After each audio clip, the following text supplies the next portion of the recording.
Thank you. Good evening.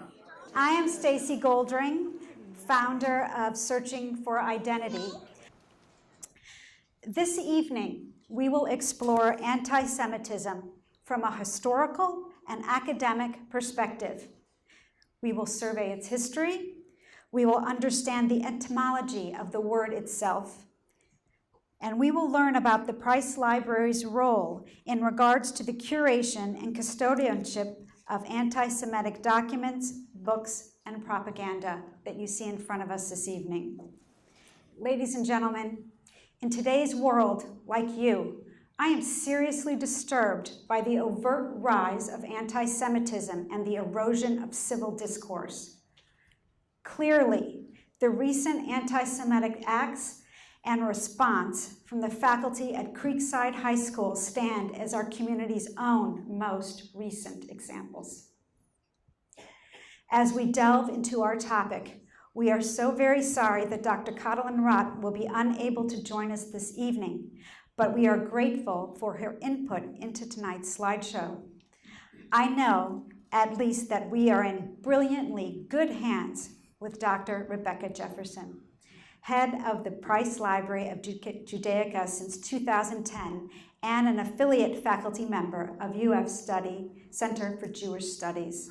Her responsibilities include building public engagement, and she comes to us today ready to explore this difficult but necessary topic. Dr. Jefferson came to the University of Florida from the United Kingdom in 2010. She spent several years living in Israel and then studied Hebrew as an undergraduate and graduate. After receiving her PhD in medieval Hebrew from the University of Cambridge in 2004, she spent the next 6 years as a research associate in the Cambridge University Library, working on the Cairo Geniza Bibliography Project. Dr. Jefferson's own published research focuses on the history and the provenance of the Cairo Geniza collections. And if you want to find out more, she is writing a book entitled The Cairo Geniza and Antiquities Trade in Egypt. And I am honored to work with her and bring her to you this evening. Rebecca. Thank you.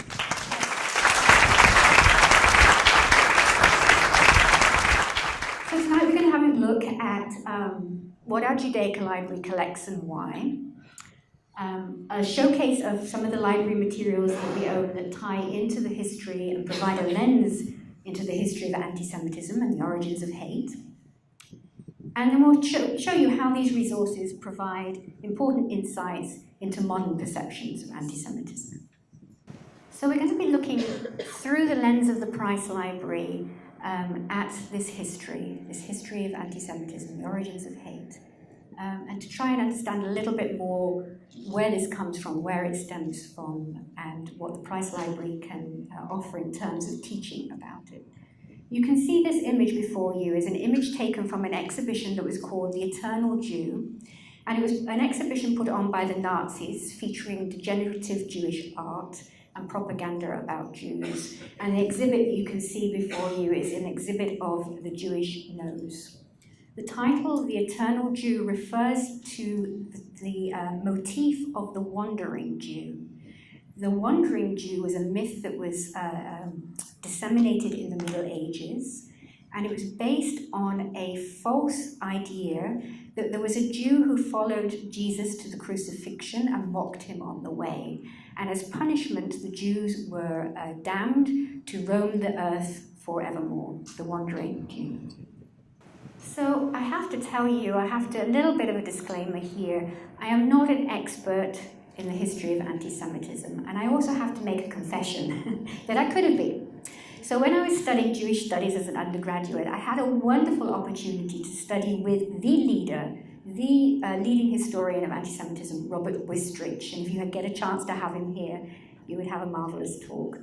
Unfortunately, I passed up on that opportunity because I found the topic just too depressing. And I really wanted to focus on medieval Hebrew poetry.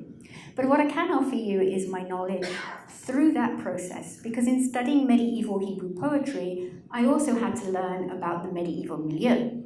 And also in studying the history of the Cairo Geniza, which was discovered in the 19th century, I had to study 19th century anti-Semitism to understand why these Jewish collectors were so keen to find these hidden manuscripts of the Hebrew Bible.